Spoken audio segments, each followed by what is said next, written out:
നമസ്കാരം, വിപ്ര ന്യൂസിലേക്ക് സ്വാഗതം. വാർത്തകൾ വായിക്കുന്നത് അനഘ. ഇന്നത്തെ പ്രധാന വാർത്തകൾ.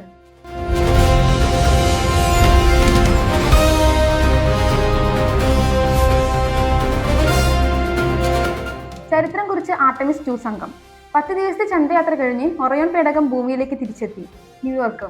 ചരിത്രം കുറിച്ച് ആർടെമിസ് 2 സംഘം ഭൂമിയിലേക്ക് തിരിച്ചെത്തി. ചന്ദ്രൻ ചുറ്റിയ പേടകം ഇന്ത്യൻ സമയം പുലർച്ചെ 5:07 പേടകം ഭൗമാന്തരീക്ഷത്തിൽ പ്രവേശിച്ചത്. 5:37 സാന്റിയോഗോ തീരത്ത് ചേർന്ന ശാന്തസമുദ്രത്തിൽ സ്പ്ലാഷ് ഡൗൺ നടന്നു. 54 വർഷത്തിന് ശേഷമാണ് മനുഷ്യർ ചന്ദ്രന്റെ മറുപുറം കണ്ട് തിരിച്ചെത്തിയിരിക്കുന്നത്. ഭൂമിയിൽ നിന്ന് കാണാൻ കഴിയാത്ത ചന്ദ്രന്റെ വശം കണ്ടാണ് ഒറയോൺ പേടകം ചന്ദ്രനെ ചുറ്റി വന്നത്. 4:15 ചന്ദ്രന്റെ പിന്നിലേക്ക് പോയ പേടകമായിരുന്നു 40 മിനിറ്റോളം ഭൂമിയിൽ നിന്നുള്ള ബന്ധമില്ലാതിരുന്നത്. ശ്രീനന്ദയുടെ മരണം. പ്രാഥമിക പോസ്റ്റ്മോർട്ടം റിപ്പോർട്ട് പുറത്ത്. മരണകാരണം തലയുടെ വലതുഭാഗത്തേറ്റ ഗുരുതര പരിക്ക്. ശരീരത്തിലുടനീളം പരിക്കുകൾ. ചിക്കമംഗളൂരു. കർണാടകത്തിലെ ചിക്കമംഗളൂരു വിനോദസഞ്ചാരത്തിനിടെ മരിച്ച ശ്രീനന്ദയുടെ പ്രാഥമിക പോസ്റ്റ്മോർട്ടം റിപ്പോർട്ട് ലഭിച്ചു. തലയുടെ വലതുഭാഗത്തേറ്റ ഗുരുതര പരിക്കാണ് ശ്രീനന്ദയുടെ മരണകാരണം എന്നാണ് പ്രാഥമിക പോസ്റ്റ്മോർട്ടം റിപ്പോർട്ട് സൂചിപ്പിക്കുന്നത്. ശരീരത്തിലുടനീളം പരിക്കുകളുണ്ട്. പലയിടത്തും അസ്ഥികൾ പൊട്ടിയ നിലയിലാണ്. പരിക്കുകൾ വീഴ്ചയിൽ സംഭവിച്ചതാണെന്നും മരണത്തിന് മറ്റ് അസ്വാഭാവിക ഇല്ലെന്നും പ്രാഥമിക പോസ്റ്റ്മോർട്ടം റിപ്പോർട്ട് വ്യക്തമാക്കുന്നു. ഭൂമി ഇടപാട് വിവാദം. ശോഭ സുരേന്ദ്രൻ 10 ലക്ഷം രൂപ മടക്കി നൽകി. പുതിയ ആരോപണങ്ങൾ ഉയർത്തി ദല്ലാൽ നന്ദകുമാർ. കണ്ണൂർ.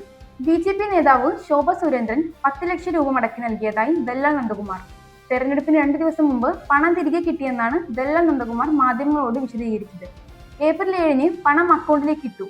ഹരിഹരൻ എന്ന വ്യക്തിയുടെ അക്കൗണ്ടിൽ നിന്നാണ് തുക ലഭിച്ചതെന്നും നന്ദകുമാർ വെളിപ്പെടുത്തി. ഭൂമി നൽകണമെന്ന വാഗ്ദാനത്തിലാണ് പണം വാങ്ങിയതെന്നും പിന്നീട് ഭൂമി ലഭിക്കാത്ത സാഹചര്യത്തിലാണ് വിവാദം ഉണ്ടായതെന്നും അദ്ദേഹം വിശദീകരിച്ചു. മധുരയിൽ വിനോദസഞ്ചാരികളുടെ ബോട്ട് മറിഞ്ഞു, 10 മരണം. ദുരന്തത്തിന് കാരണം അമിതഭാരവും അനാസ്ഥയും. ലക്നൗ. ഉത്തർപ്രദേശിലെ മധുരയിൽ യമുന നദിയിൽ വിനോദസഞ്ചാരികൾ സഞ്ചരിച്ച ബോട്ട് മറിഞ്ഞുണ്ടായ അപകടത്തിൽ 10 പേർ മരിച്ചു. മരിച്ചതിൽ 7 സ്ത്രീകളും 3 പുരുഷന്മാരും ഉൾപ്പെടുന്നു. പഞ്ചാബിലെ ലുധിയാനയിൽ നിന്നുള്ള തീർത്ഥാടക സംഘമാണ് അപകടത്തിൽപ്പെട്ടത്. വെള്ളിയാഴ്ച ഉച്ചയ്ക്ക് 3 മണിയോടെ ബഗെ ബിഹാരി ക്ഷേത്രത്തിന് സമീപത്തുള്ള കേശിഘട്ടിലാണ് ദുരന്തം സംഭവിച്ചത്. വൃന്ദാവൻ സന്ദർശിക്കാനെത്തിയ 2 ബസ്സുകളിലായുള്ള യാത്രാ സംഘത്തിൽ അംഗങ്ങളാണിവർ. ചെന്നൈക്ക് സന്തോഷ വാർത്ത. ഡൽഹിക്കെതിരെ വെടിക്കെട്ട് താരം കളിക്കും. ധോണിയുടെ തിരിച്ചുവരവിൽ തീരുമാനമായി. ചെന്നൈ. IPL തുടർച്ചയായ 3 തോൽവികളുമായി ഉയർന്ന ചെന്നൈ സൂപ്പർ കിങ്സിന് ആശ്വാസ വാർത്ത. ദക്ഷിണാഫ്രിക്കൻ യുവതാരം ഡെവാൾഡ് ബ്രവീസ് പരിക്കുമാറി ടീമിൽ തിരിച്ചെത്തുന്നു. നാളെ ഡൽഹി ക്യാപിറ്റൽസിനെതിരെ ചെപ്പിക്കോയിൽ നടക്കുന്ന മത്സരത്തിൽ ബ്രേവിസ് കളിക്കും. ആരാധകർ കാത്തിരിക്കുന്ന MS ധോണിയുടെ മടങ്ങിവരവിനെ കുറിച്ചും പുതിയ വിവരങ്ങൾ പുറത്തു വന്നിട്ടുണ്ട്. ഇതുപോലുള്ള ന്യൂസുകൾക്കായി വിപ്ര ന്യൂസ് സബ്സ്ക്രൈബ് ചെയ്യുക.